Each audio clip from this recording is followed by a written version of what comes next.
Hello, welcome to this very exciting guest episode of Hot Topics. Yay! I'm so excited. So you have your normal voices and normal faces, Janelle and Rebecca. And Rebecca. And then we got a new one. Hi, Erica. Hi. We're so happy to have you. And we'll get into some human design stuff later, but I want Erica to talk about herself a little bit. We met 3 years ago in a human design mentorship program that totally changed my whole life and my whole connection with human design. And then since then, you've been doing some really cool, interesting things that don't really have anything to do with human design, but are really awesome. And I think they're really neat. Yeah, I think it's funny because I studied 2 large systems, right? So the system of human design and then the system of Aura-Soma, which Aura-Soma is essentially a system of color, plant, and crystal frequencies. It's living energy, and it's something that I read. So I read color language. And it also has the I Ching in it, for instance. Oh, I didn't know that. Yeah, so there is some interesting overlap, which I didn't know until I was getting deeper into the Aura-Soma system and reading the wisdom from that point of view. And I was just like, wow, this is one day I'm going to figure out how to combine both human design and Aura-Soma. I don't think it's been done, but one day I might figure it out. But yeah, so I'm the owner and a practitioner at my company called Guided Place. And it's essentially a place that you can come to, whether you're looking into self-exploration and discovery, or you're looking for that reflection to be guided by, right? So Aura-Soma is a way that we can look at the language of the unconscious. So what is wanting to come into the conscious for us to either acknowledge or activate or recognize to come home to ourselves. Just like human design for me is very much a system of being able to reflect back who I am. What is my potential? What is my possibility? What is the frequency in which I can exist and operate from? I look at Aura-Soma as a very similar way. It's just different ways of coming into the information, right? Someone might be really attracted to the color and less attracted to the sort of what might feel logical or logic system with human design, right? And then I also am a color light therapist. So again, working with the same sort of frequency of color, it works in the subtle anatomy. So on acupressure and within the subtle body. So think like Reiki or some of those modalities is very similar to that. It's very relaxing. You're on a Reiki table and it's done primarily on the front body, but there are certain sessions that would be on the back body too. So that's kind of like a nutshell, of what I do or what I offer. I also run women's circles, primarily focused on embodiment and rewilding ourselves back to nature. Very, very cool. I love all that stuff. So beautiful. Thank you. I gotta say, I love the Aura-Soma because every time you post, you do like the weekly things and you're like, okay, pick one of these 3. And every time I'm like half annoyed. I'm like, how did you know? I know, isn't it wild? It's because we're attracted to the frequency that we need, right? So it's being reflected from your own color, your own energetic being, right? And we know color and tone has something to play with human design too, right? If we really go into the deep level, which I am, I don't read all of that, but it's interesting how color has come up so much for me as a way, as a means to see myself more fully. Right. So those weekly sessions on Instagram, it's like you see which bottle resonates for you, and then you look at those wisdoms, and that's just a snapshot of what that bottle offers. So I could post the same bottle and look at it from a different viewpoint and share, but it has numerology in it. It's got the tarot within it. It has the I Ching within it, and then of course each color language on its own has its own language and expression.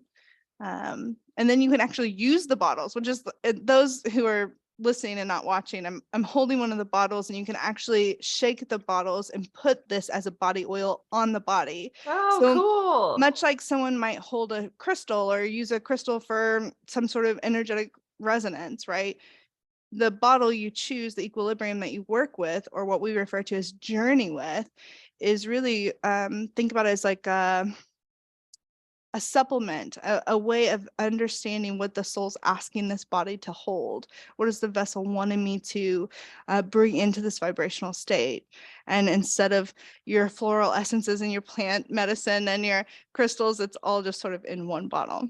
Now, this is non-psychedelic plant medicine. Sorry, guys. But it so does fun. go onto the body. But it's incredibly, all these energetics are made out on Shire Farm, which is biodynamic farm in England. It's incredibly beautiful and incredibly intentional work, even down to the pH of the water. So the water that's used within the system is the pH for most absorbent to the human skin and to work with our lymph system. So I love it. Very I cool. really only work with That's stuff that I amazing. love. If I'm using it, then I'm probably sharing it. It's so amazing how deep that whole system goes. Yeah, Yeah. it's wild. And my mentor, who's been, working with this system since the beginning, hearing her speak or hearing just like, she's probably used almost every bottle in the system and has insight even on that layer where it's like, I've only used 11 bottles at this point, but it doesn't mean I can't read them, obviously, but the energy is just so different when you can embody it. Right. When you know it from your own experience, especially me, I'm a 3, right? So I'm like, Right. I want to know it. If I Yes. know it, then I'll get it. So I can't wait till one day I have had the expression of knowing more of the frequencies. And I'm glad you brought up the 3 line, because that's something we all have in common. Triple Janelle being a 3s. 3-6, I'm a 1-3, and then you're a 3-5. Mhm. So that makes even more sense. You embody that energy, and then you're able to, I mean, if I'm just reflecting on everything you just said, like all this deep system, multiple deep systems, and you just really universalized it in such a beautiful way. Like, yes, here's a thing. Yeah, it's at 4323, You It's mastered the system. Yeah. I don't know that I've mastered it, guys. Don't let them fool you. I'm willing to play with my own frequency and energetics, right? And I think that like even our chart is, everything's a spectrum, right? There's always the high and the low, and it just matters what frequency are you on. Very cool.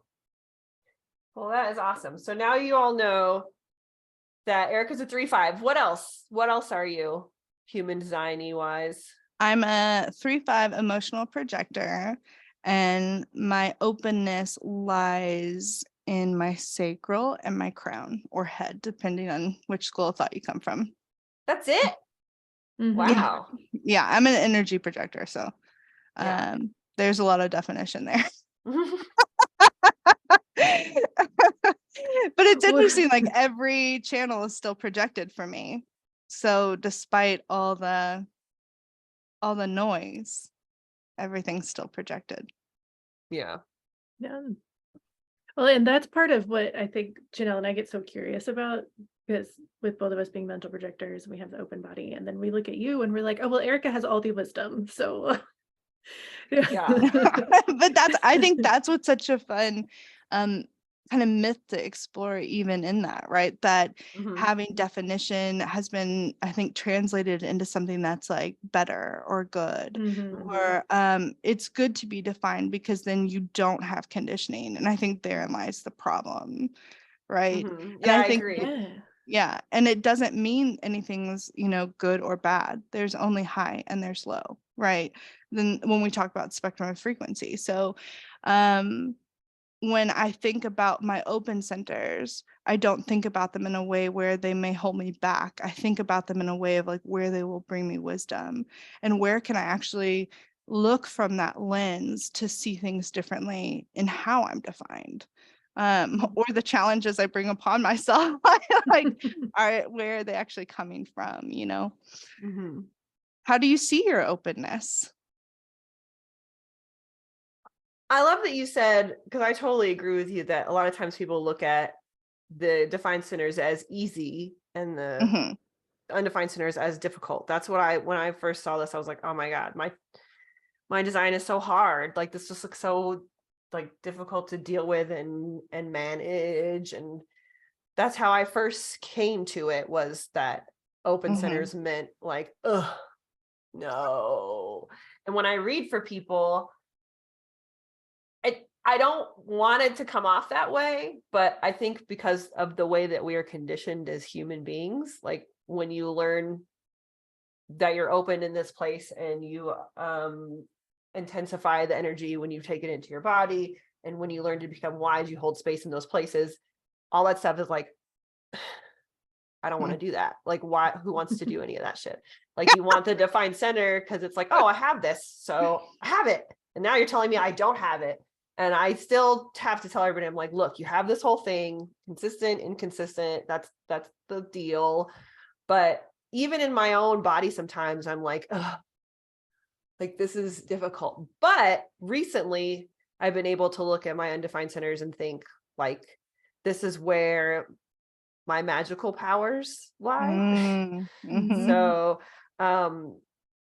it has helped me to realize I don't have to try to figure it out, like get wise really fast, because I'm very impatient. So how about you, Rebecca? We have the same undefined centers. So yeah, similar. Like, it was kind of exhausting. It was both relieving and exhausting at first, because I thought, okay, now I understand why I overthink everything and why I feel so sensitive. Like, great. Okay, so now I have a map.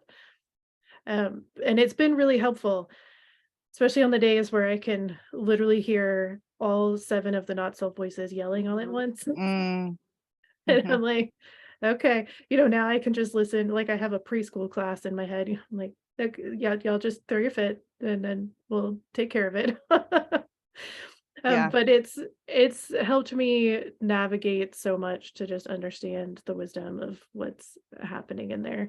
And I think I hear a lot of mental projectors, like Janelle said, just think like, okay, well, we have all this openness, so we don't have anything. So wouldn't life be greater if we were a generator? Wouldn't life be better if we had some definition down here?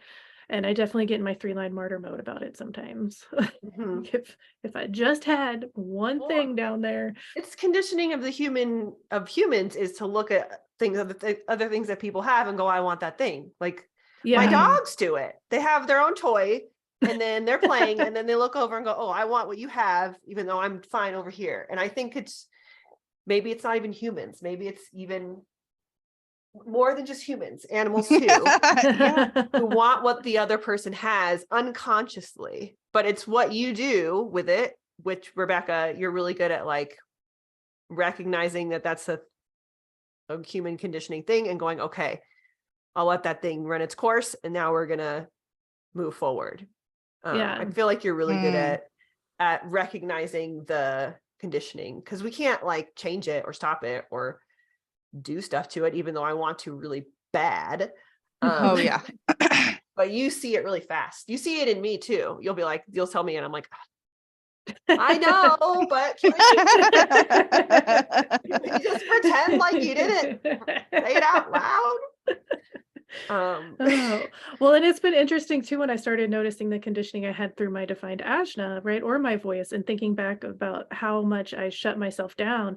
I literally thought I wasn't smart for a lot of my life growing up, and I wouldn't share what I knew because it seemed like it annoyed people, or it annoyed people when I asked questions. I literally only have the channel curiosity. Like, I don't know how to navigate life without asking questions. Her and I really had this like conditioning of silencing our voices, even though that was our definition. I completely relate to that. And I have the defined ajna and I have a defined throat. But I think that open crown often made me go like, gosh, like I have to determine whether what I have inside, my insights, my opinions, my beliefs, are inspirational. Are they worth being heard? Does the collective want to hear this? Or, you know what I mean? But also I think the 4323 at a very young age hit me in such a way that was like, you can only be so weird and then you don't belong, right? And so I think the sort of conditioning of the sense of belonging and community that definitely as you're coming of age, we seek so much through friendship, through community, through school, through sports, academics, whatever.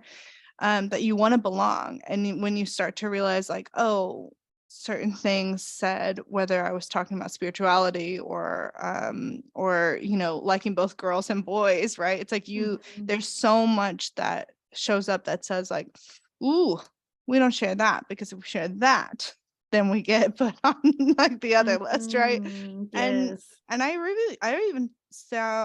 found myself from high school to probably in college, that change, like sitting further and further back in class and raising my hand less, right? Because I would have so much critical judgment or doubt on whether what I was saying was worth being said. Right. I so relate to that. Yes.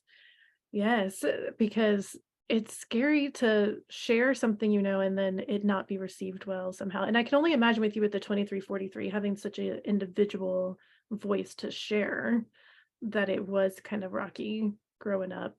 Yeah. I see that in my kid with the 2343, and it's in his incarnation cross. It's very strong. So I've done my best to nurture it, but it's fascinating to watch it grow. I have the hanging 43, right? The one from the Ajna is 43, right? Yeah. So I love it when you said you can only be so weird. Like, I think you're younger than us, right? By a I little don't know. bit. I'm 38. Yeah, we all kind of grew up around the same-ish time. So Yeah.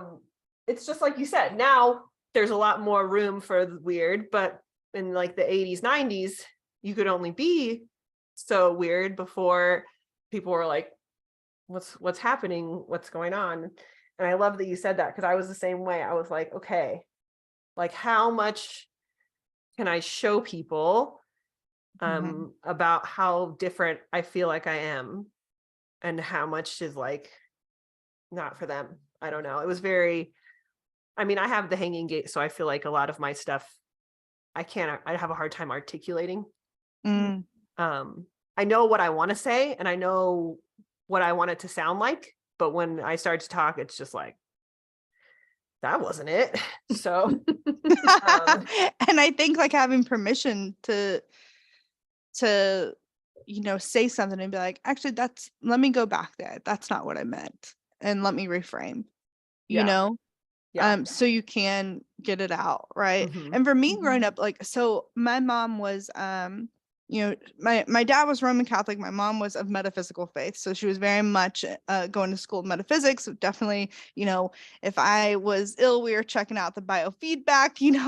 I had past life regressions when I was young. There was all this That's experience awesome. in spirituality and mystical experiences. But I definitely understood quickly when I watched someone eye roll when my mom was sharing something that like, that's weird. This is different. And we have to not share those parts of ourselves. So even just like intuition blocking, not expressing yourself in authentic ways was very much part of my MO really young. Because it didn't feel safe to. Yeah.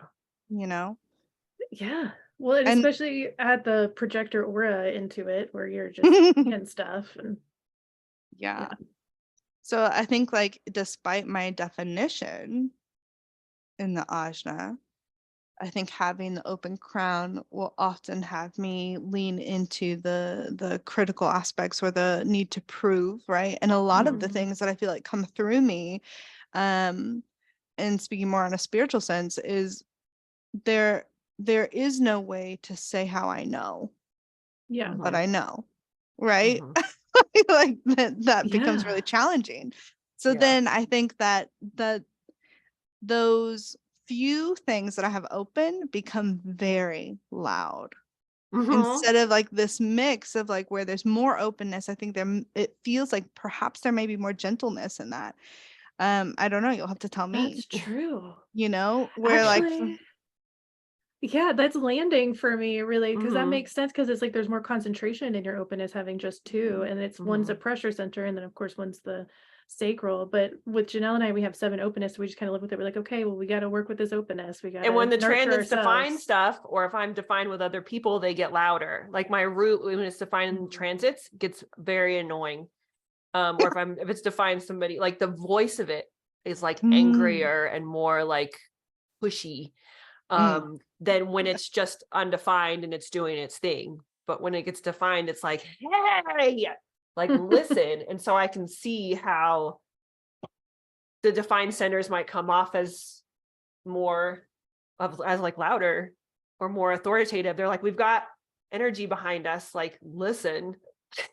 Yeah. And so I think that what you feel is the opposite of what I feel, right? So it's like my openness feels really loud, not my definition, because I have so much defined, right? Yeah. So it's like I'll like to me, when I look at definition, I'm almost looking at like my potential, my possibility, my like higher expression, or what this could be. And often looking through the lens of the openness to see where I'm holding myself back. If that makes sense. But I mean, even with like, identity, right? Like I have a defined identity, and I do think I have a really strong sense of who I am. And I think I always have, whether I was open to sharing it or not, right? But I don't think, like when I think about my sacral, the open sacral, oh my God, work was my identity. I was a casting director in Chicago for 10 years. And I eat, sleep, breathe casting. I mean, I was literally casting at a regional theater during the day and then had my own casting company at night. And it was just like I leaned so hard into productivity being my identity, to the title or the role being who I was. I wore busyness like a badge of honor. Like I was like, I valued myself so much through what I was putting out, right? Through a center that doesn't really work that way, right?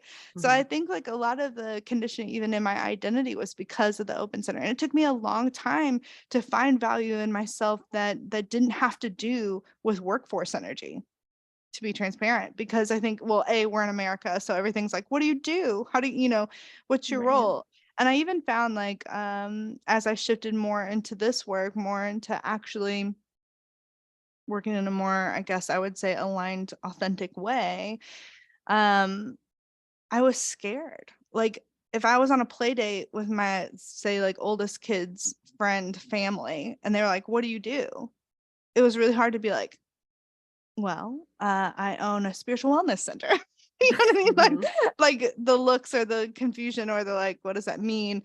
And particularly in regions where it may, if anything that seems not religious means it's the devil's work or something scary, right?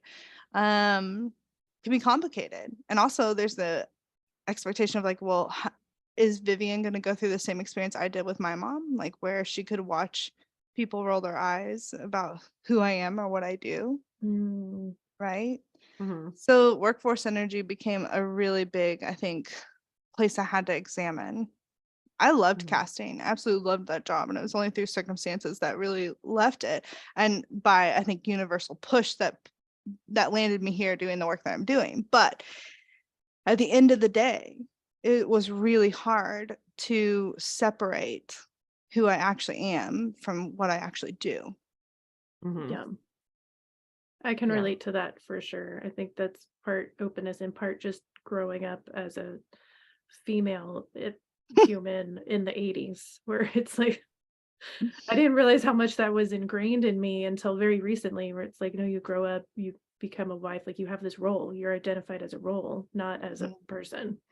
Yeah. And even more so confusing because it's like we were living at a time, I think, where we were first opening to more opportunities for women, right? There was no expectation for my mom to go to college, 0. But there was a beginning of like exploring like, oh, well, you could go to college, and that was different, right? So there was already something like more accessible. So we had like all these different routes and opportunities that weren't really I guess, like supported in the upbringing part. So it was like landing in this place of like, well, now I got to tune into like, what do I want to do at 18 for the rest of my life? Right. Yeah. I don't know how anybody does that. Defined in your that's identity insane. or not. That's true. Well, Yeah. I have a question about the heart center specifically, because this is one Janelle and I talk about a lot, where we're like, we get confused about pricing things or Yeah. you know, like, or like value and stuff. And I know for me personally, that's been an interesting journey, and I have consulted you on things because for me, I just came to this spot where I'm like, I just don't get it yet. Like I'm still experimenting. I'm still like gathering information to understand it, but I don't come at it from a place of me not being valuable anymore. It's just literally like, I just literally don't have any clue on what number to put on this offering. So can you help me? Yeah. But then I know that you've talked about some conditioning you feel within your heart center, which kind of surprised me on a certain level. So can you talk about your relationship with your heart center? Yeah, I'll be curious what you remember me talking about specifically, but because I think it hits different times at different areas in life. But I would say, like, for me, I'll often have the relationship with the ego that's more about almost like, can I consistently hold something? Like, it's more like I ask myself, is my heart in it? And if it's not, I cannot actually persevere despite having willpower, right? And so it sadly has interpreted a lot like capability. Like, am I capable? Yeah. Interesting. Okay. Yes. And so I think like my open sacral really impacts that, because I think there's a lot of like I have a gate defined like in the sacral, which then leads to being a conditioning receptor, right? So about rhythm, for instance. I had desired that I really wanted to run a 5K. And I had never run a 5K before. And I wasn't at that point even running. Like I wasn't even going to the gym. And I was like, it was on a bucket list when I was 35. I was turning 38. And I was like, I still haven't done this. And so then my husband signed me up for it. And I was like, okay. And I was like, oh yeah, okay, I guess I'm doing this thing, right? And then I noticed, I was like, okay, well, my heart's in it, I'm gonna go for it, right? But it was this energy of saying, okay, I'm signed up, my heart's in it, I'm gonna do it. But the work of running constantly was like, you are not capable, you don't have consistent energy, you aren't enough to accomplish this, right? So it was really hard to work with that willpower energy to do it, to get it done, because I wanted to do it so badly. But the messaging was so loud that I'm not capable, that you're too fat, that you're this, that, you don't know how to do this, right? You don't have stamina. Okay.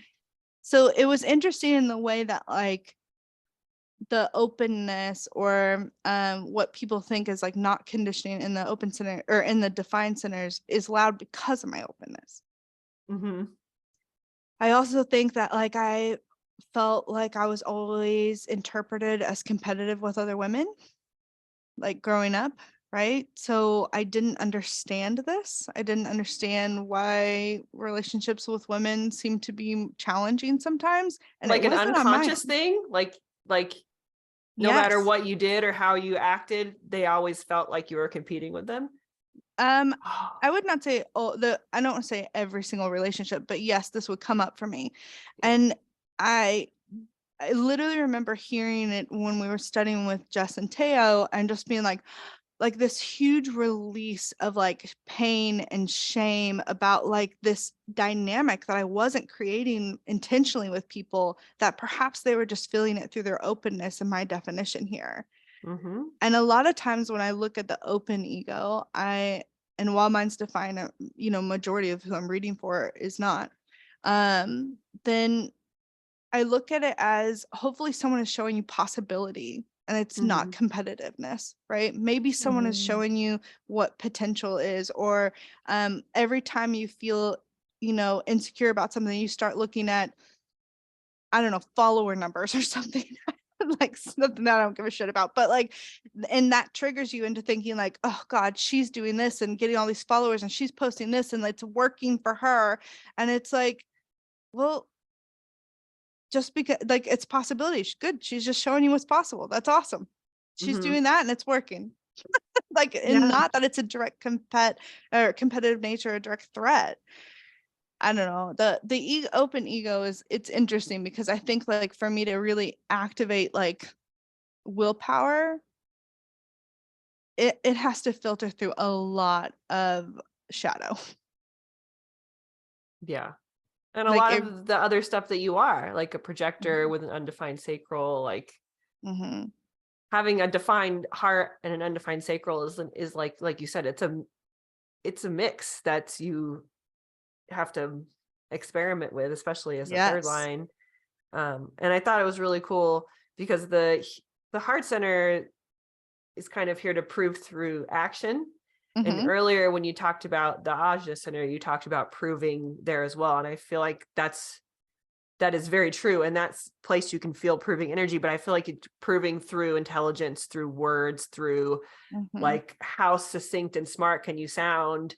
And the heart energy proving is like, how can I prove through action? Like, what can I do to prove to people? And even are my desires worthy, right? Like I will always justify constantly my choice to do something to like my husband or family, whatever, to make sure that people understand why I think that that's important for me to do.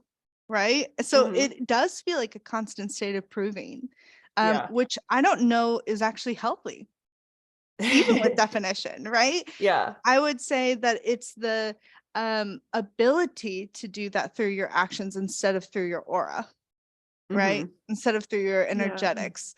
So that it might look like I need to justify my desires or the things that I'm moving towards or doing. But it also can look a lot like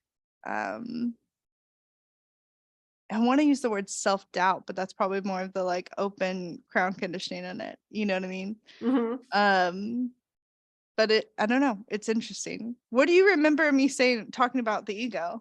Money? Was it in regards to money? I think so. Yeah. I'm trying to remember now because you're like, sometimes I have trouble with it too. Yeah, no, but I do. I was talking about how, it's such a pain point to put prices on something that you love and that you do and you want everyone to experience. And then there's a lot of great shame, right? And I think shame is a really interesting frequency. And it comes back to this sort of like, this isn't accepted. If I love what I do, I shouldn't be charging for it. I grew up obviously in the nonprofit arts, right? Doing casting. And even then, they can say like, well, we're not going to pay you well at entry level because you should be grateful that you're even here doing this work. Like you love your job. I mean, I got to play all day. I fucking loved my job. And you just accept that because that's the way it is. But what's weird about the ego and what I've really leaned into is agreements. What are the agreements that I continue to make with myself that I no longer need to make? So the agreement of to do this kind of work means that I have to, pay bills by the skin of my teeth or whatever the saying is, right? It's like that I have to be a struggling artist, right? Whatever that saying is. And it's like, I don't agree to that anymore. For me, it's like you're paying because I took the time to study in the way that you don't have time for. So you're paying for the reflection of those studies. Yes. And that gave me the permission to charge what felt good for me. And I think it is hard. I think anybody with it defined or undefined is going to struggle with money. And I would even go as far as like because of our gender identity. Yeah, for sure. But if we're the role of the nurturer, how can you possibly ask for something in return? Right. You're the caregiver. Because we do get that so much. I even see that in the school system a bunch. Like, I believe a lot of the reason why we have issues there is because it's relied so heavily on the free labor of women for so long. You know, they barely pay the teachers, but most of the teachers are married. They have a husband. Like, this is a second thing. It's not, they're like, oh, I don't do it for the money. I do it for the kids. Okay, well, you need to start doing it for the money because you're not benefiting anybody. So there's a huge message there, and we're just now getting to a point that we talked about earlier of some transition and energy of that, and saying it's okay for women to have a career. It's okay for women to charge their worth and to support themselves. Like, we can finally do it. Yeah, I had this really interesting experience where I was training in this exploring core values. And as we're going through this process, you're allocating specific values in certain sort of columns. And one of the first explorations is like, here's all of these, like 99 different values. And which ones do you immediately know you don't need for a life well lived? And almost every single woman put wealth in that category immediately, that they don't need wealth to have a well-lived life. And then while some of us are probably like, oh yeah, that's great that we feel that way, the instructor was like, why do you feel that way though? Why can you disregard wealth so easily, you know? Right. And I was just like, oh, and the second one was power, wealth and power. And when did we put those into categories that didn't feel like ours, or perhaps were viewed negative to have? And I'm not even joking, every single woman did that. And I was just like so surprised by this, because like, why do we feel that money or wealth or the opportunity for those things shouldn't be ours? I don't know. I mean, I can remember patriarchy. Yeah, but like, I remember, I didn't study finance. I didn't take any extra. I was just like, I don't know. That's not for me. I don't need to know about that. I can balance a checkbook and that's fine, But it's like, if I had understood like wealth building or even, a fraction of some of what the finance dudes know, and I saw that more and more as I was working in the startup culture. I was working as a director of product, and it was the company I was working for was led by this incredible Colombian woman. And every time we tried to get a seat at a table for raising, whether it was venture capital money or it was just like actual fundraising, it was very clear that we were not part of the club. And it was interesting. Money dynamics. That's a whole nother podcast. That's yes. Part 2 with Erica in the future. Money dynamics with Erica. It wouldn't be me. We need someone else brighter on that one. Well, my good friend Serena has like a business class and stuff about like money and wealth and teaching things for people. Well, just like you said, because we never learned anything in school, like about investing and all that kind of stuff. So she does like basic things on YouTube, but I love the supplemental education on it. Yeah, that's what she started to do. But it's interesting because I saw a post, I think it was on Instagram, and somebody put like, I don't know if you saw this, but it was like, you can pick 2 of the 7 pills, and one of the pills was be wealthy, and one of them was to eat whatever you want and never gain weight, and then there was like a few others like read minds for 3 days, or there was some other good ones. But when I went through the comments, every female sounding name put 4, never gain weight, 4. Ew. And I was like, 7, I want to be rich, motherfucker. Like, hello. Hey, if you keep us looking in the mirror, we can't do shit. And like some of the other ones were really weird. There wasn't like world peace or anything like super altruistic. So to me, I was like, I want to have, if I have money, I could probably do all of these other things. So. Yes. Except maybe read minds, but we could probably trade with the people. It was read minds for 3 days. I was like, that's the dumbest one I've ever heard. No one's gonna pick that. Right? But it was so surprising to me how little people put be rich, and how many other random things people picked. Majority of it being don't gain weight. Yeah, I was like, oh, okay. So yeah, I thought that was really funny. It was really funny that you said that thing about how females will be like, oh, I don't need money. I think it's because they assume they'll be seen as a negatively for wanting that thing, for wanting wealth. So they have to put it over there, or power. They have to be like, no, I don't want those things because that's bad for me to want. Yes. And that's the part of the ego, like, that I feel like I have to justify my desires, right? That I have to justify what I'm in it to win it, right? Because sometimes it feels bad. I Because know, it but feels, it's the conditioning of this it society is to and I make you feel can't, bad. exactly. So I can't just rely on this like ability to, you know, hopefully be really savvy at material resources, to be able to like push through when I want to like hit beast mode and like hustle into, it's like that doesn't feel good at all to me.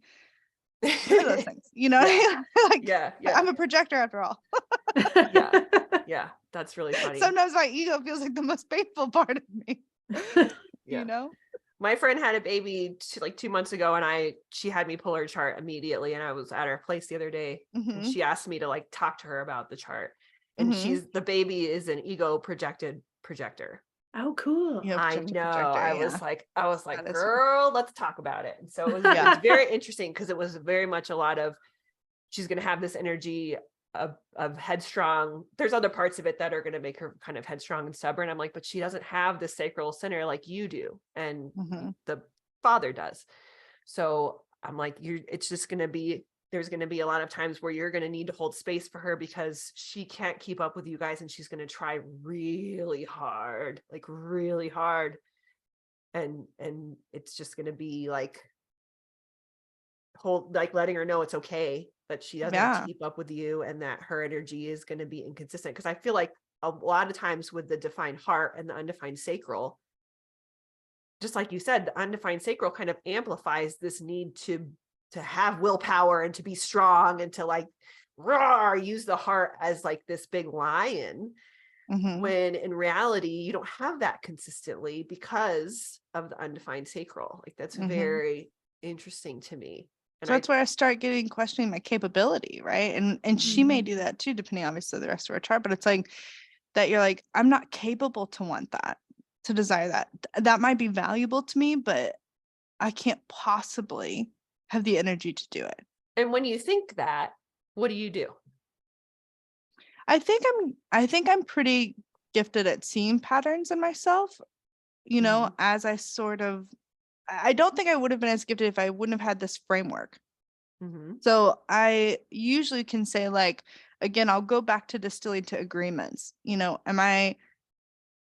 it good for me to agree with myself that I'm only capable when I have sacral definition, for instance, or like I'm only capable if I feel energized in my body about it.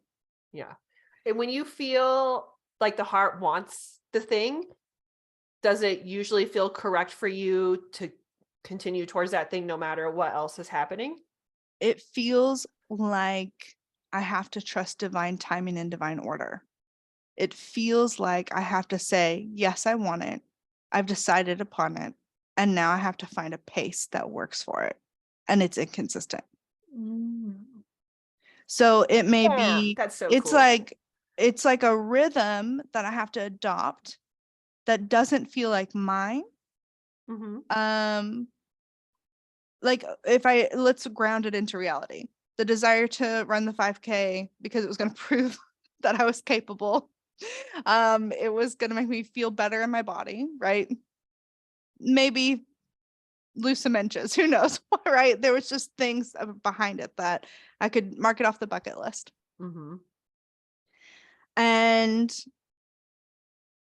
I totally lost my train of thought. Where was I going? Oh, what the open sacral did when I started questioning it. So then it's like having to work through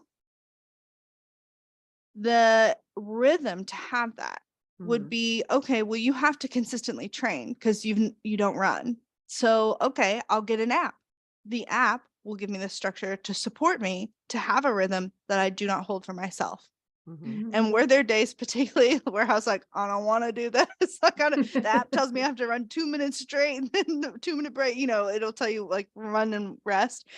And I remember getting to the point where it was like, it wants me to run 20 minutes straight. There's no way I can do this. No way. It's not going to happen. And I was like, just hit play and do it. just go. And that's where I feel like the willpower shifted in. It was like, just do it.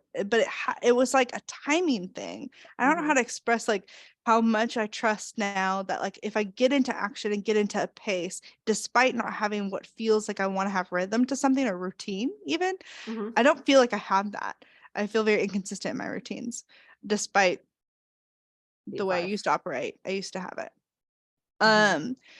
So I haven't found my new, I don't know, authentic rhythm. And so adopting rhythms is like, once I get into it, then it just like sort of clicks in, and then I'm like, I'm off to the races, literally. And I did it. And on race day, I remember saying, I just want to finish. But when I was there, I was all activated up, you know. Plus I'm a triple split, so I was like feeling, I think, really whole in this race. Like, oh, I'm good now. And I beat my personal time, you know what I mean? Yay. And so it's like all of these things where you're just like, I'm sure adrenaline running and all that stuff, and just the excitement of the crowd and doing something for the first time. But it was just funny. I don't know. It was interesting. That's so neat, because a lot of times, like Rebecca said, I see people with defined heart, and I'm like, I feel like it's like this big shiny piece of their chart, and I'm like, oh, this is so neat. Like this, of all the defined centers to have, I've switched between that and sacral a lot, because it just feels like it would be so cool because I feel like the defined heart kind of gives you this confidence too, even if it's not like a conscious confidence. I feel like it gives you this thing, like you said, where you're like, well, just do the thing, and then you did the thing. But it's really neat to hear, like, yeah, there's willpower and there's confidence here to do things and get things done, but what else? What's over talking here? to it? Yeah. What else that open should I go like... through? And to give yourself consistency for a short period of time as an inconsistent energetic being is really neat, because you can do that, but as you said, you probably couldn't hold on to that forever, and to even tell yourself that you have to hold on to it forever might stop you from doing the thing. Exactly. So if you're it was a the defined willingness heart, to just be like, all right, it's gonna be short. It's temporary. All this phase is temporary, but I wanted to do it so badly. But you can't just, or my body cannot just get up and run a 5K. I had to put the work in. And it was just wild. And I don't know, like, so with is it gate 5 that's rhythms, or am I totally making that up? No, that's my so having that gives me a consistent filter. So it's like, I guess I knew I needed that, even though I don't really have the energy behind it. Yeah, so I do think it gave me clues. Yeah. So do you feel like some of your conditioning receptors like give you clues on how to work through the openness? Can it be explored that way? Yes, I never really thought that when you just said it that way, I realized that now I have to look at it. It makes sense to me. No, because I have gate 5 too, but usually my gate 5 in the undefined sacral just wants me to have lists and like a consistent, do things consistently throughout the day, throughout the week, accomplish things and cross things off. Like it wants me to have like a schedule. Like I've talked about this with Rebecca before, and I'll like unconsciously start talking about like schedules and routines. Part of that is really good because I have like a morning routine that's like yoga and meditation and my lemon water and like all the stuff that I do every day. That's really nice. And I really enjoy it. Those routines I feel like are good. I don't know. I feel like sometimes I want to get myself into too much of a routine, but the way you said how gate 5 can help you like systematically look at the undefined centers and the conditioning and be like, oh, this is talking to me right now. This is usually what happens after that. This is usually what happens after that. And it's like unconsciously seeing the patterns of how things are going to go. Like I'm scheduling the future. Really, that actually does make sense to me because I do that. I'm like, oh, this is what happened last time. And then the next thing, this is going to be the next thing. Yeah. So in a weird way, I feel like those gates that, I mean, and of course you could have a completely open center, but like when there's definition there, like I think about 14. I have open. Is that what I have? Yeah. Or I have defined in the open sacral.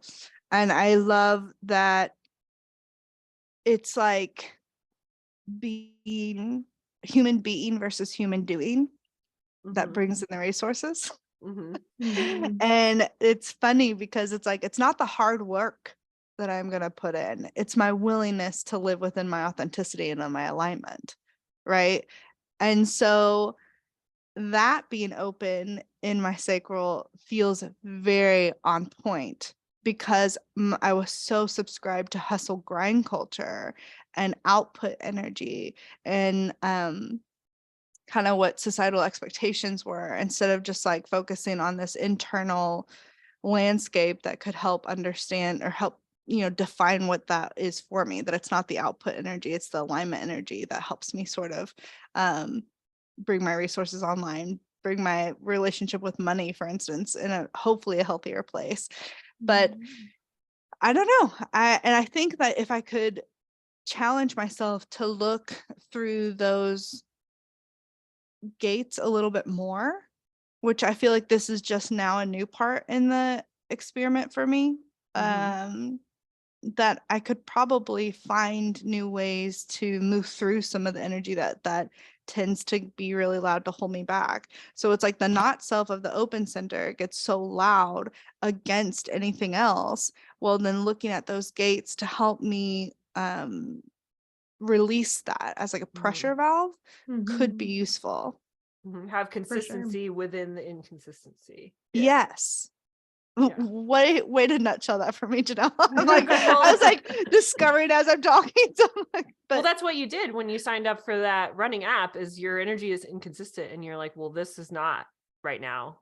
Yeah. And then it's over. And you're like, okay, now, you know, maybe something else will come along that will peak your consistency energy. But otherwise, it's like you don't have to hold on to it. But there's places where you can stop in the uncertainty and be like, oh, this feels normal, or like regular, not normal, like regular in timing wise and consistent, and to be able to have little places to stop. Because I have all of my undefined centers. I have at least one defined gate. I don't have any open, like open centers. Do you have any open, Rebecca? No. Yeah. So I think it's really cool for each of us to kind of look at the one or two gates we have. And then, I mean, I have like 5 or 6 in my undefined G center. So that's just a whole a lot. But the other ones, I only have like one. So that's interesting. I might have to look at that. Yeah. I feel like gate 6. That's what I want to explore. And I know the head overwhelms me sometimes. So I think it would be pretty cool to look at that. I have the 6163 defined in there. And it's like, I know that I weaponize doubt a lot, like self-weaponize. I know it's not supposed to be turned inward at all. But it's like, it's so easy to do. And all you have to do is put doubt in front of any of those defined centers, and you have to work through it. So it's not like, oh, I'm defined and I blow life past is great that. now. No. And I think that that's the sort of beauty and the understanding that it's all still a spectrum. You know, you can be defined and still be really in that low or distorted version. And we're all still all of it. We're all still the whole chart, no matter if there's colors or no colors. And it's to be considered. The whole thing should be considered. Yeah, I agree. This has been such a great conversation. But if anyone else wants to ask a question, or if you have anything else you want to say, I want to give everybody a minute to kind of, because this has been really wonderful. Well, I am curious. Again. I'm curious what is it like for you when you have, 2, or you just have 2, right? We both just have 2. 2, yeah. Defined. And if you feel like there is a particular open center that is loudest for you. And I know there's the hierarchy. You want to start? I'll go first. Yes.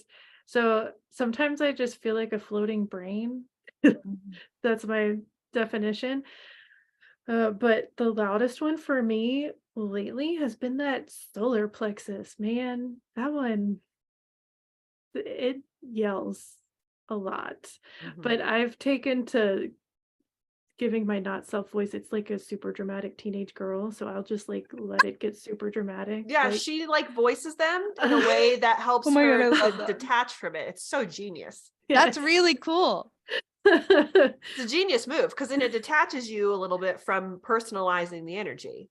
Right, Mhm. right. So then I can start to see some of the childhood stories that came in, like, oh, right, like this is why certain things. Like I have my mom is an emotional manifester with the 1222, and that one gets angry real quick, and so there's so many times where it's Mm. like if I feel any of that, I just instantly shut down. I'm like, oh my god. So Mhm. it's helped me with that. That one, I think that's my loudest one lately, for sure.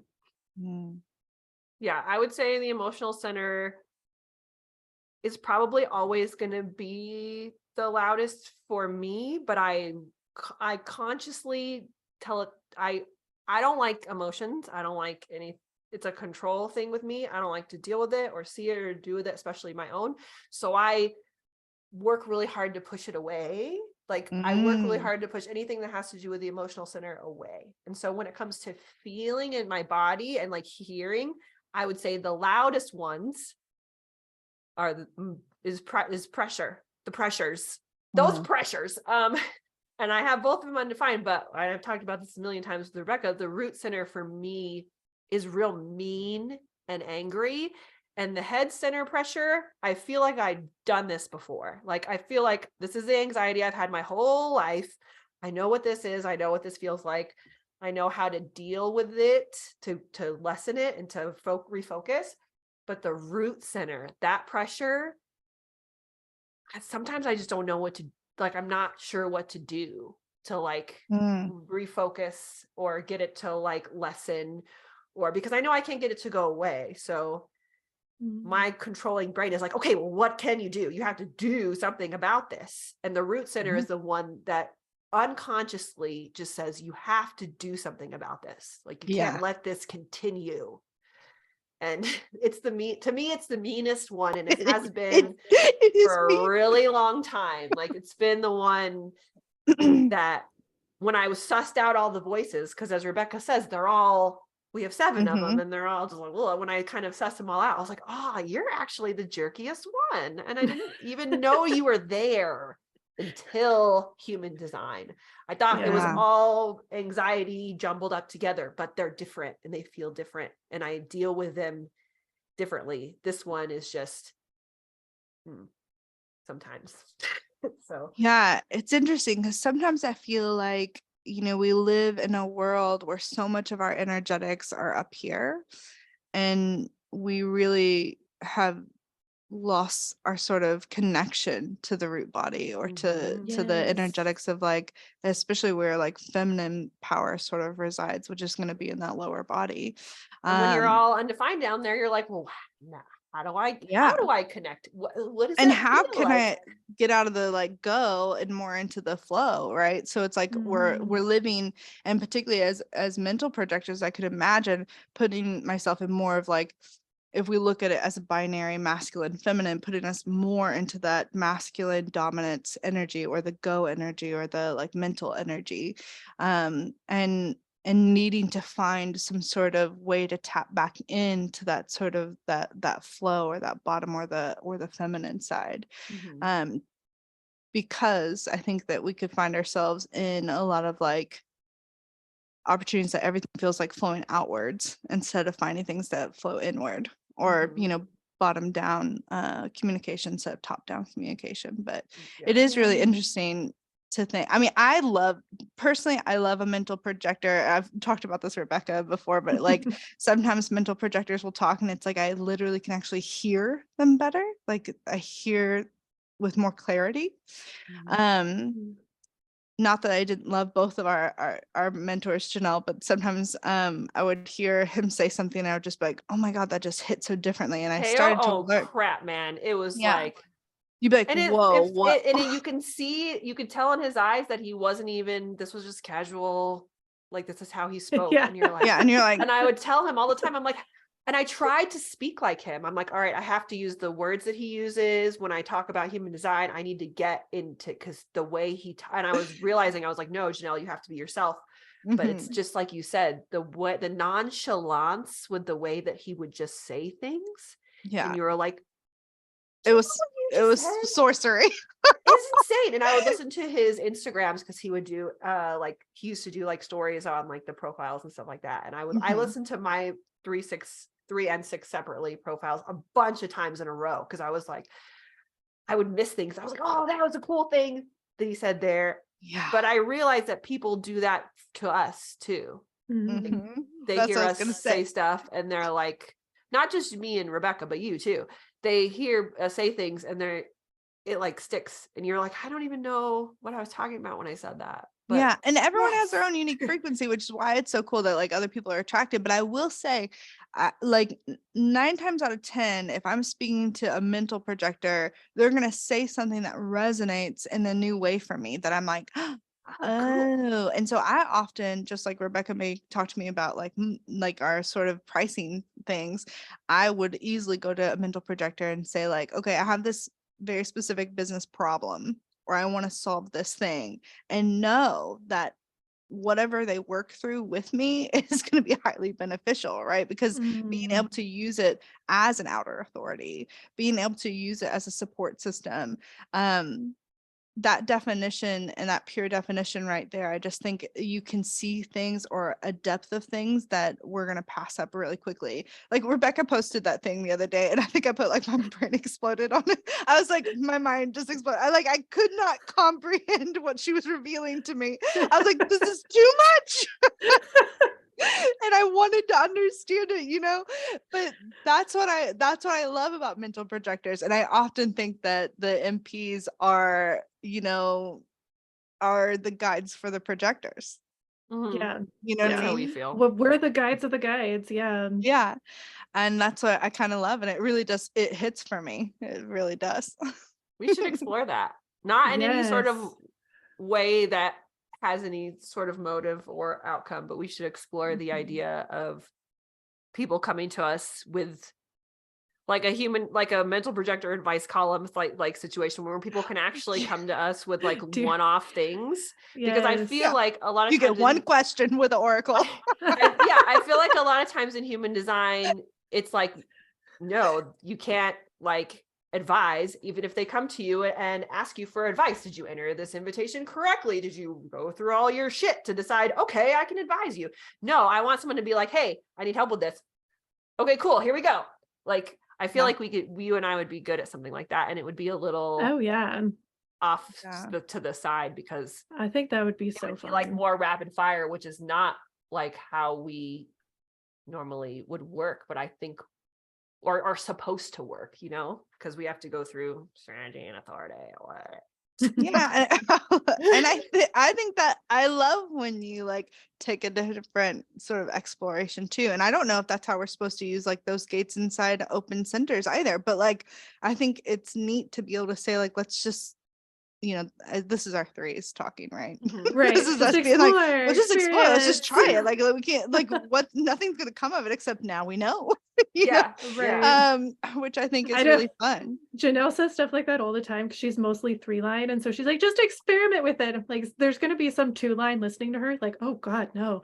Do that. Yeah. And it's so funny because to me, Sean, who's a 2-4, he's way more experimental than me, because I have like my control. I can say, oh, go experiment, do the cool. I say it all the time, but the action and doing of it, I'm not as experimental as I come across. And I feel like he really is, just because his 2-4 is like, whatever, I don't care. And you're just like, oh, cool, great, you're a 2-4. I feel like people will hear me say all the time, like, the greater God is within. Like I'll be like, this is this, but you know what? You know you best. Like it doesn't, you know what I mean? You can explore if that feels good. Yeah. And if it doesn't, then don't. It's like I love Jess always was like this, or not. Yeah, she was very helpful to me in realizing that, especially in human design, there's no black or white or one or the other, no matter how much some people who are into human design want there to be like these rules and this structure. Like when I got into it, that's what I wanted. I was like, all right, so this thing's going to tell me how to do life. And then when Jess was like, actually, you are going to do it. And this is just kind of a helpful tool, but you have to do everything yourself. Yeah. And it doesn't Yeah. remove suffering.